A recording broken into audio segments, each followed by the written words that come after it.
How to log out of all devices on Discord app. Hey everyone, welcome back to the channel.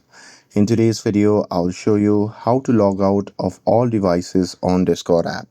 So now, without further ado, let's get started. So here, first thing first, open the Discord app on your phone.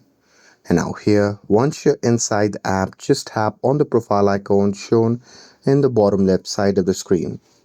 And now here, once you're inside the profile section, just tap on the gear icon shown in the top right corner of the screen.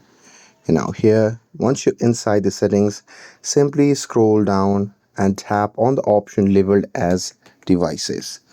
And now here in this section, you will see the list of all the devices that are currently logged in to your Discord account. Now here, to log out all of the devices, you can just tap on log out all known devices option.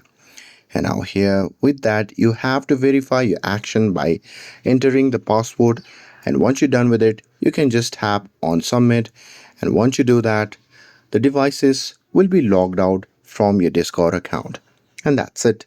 With this, if you found this video helpful, then don't forget to like, share and subscribe to get updated for more videos. Thanks for watching and I'll see you in the next video.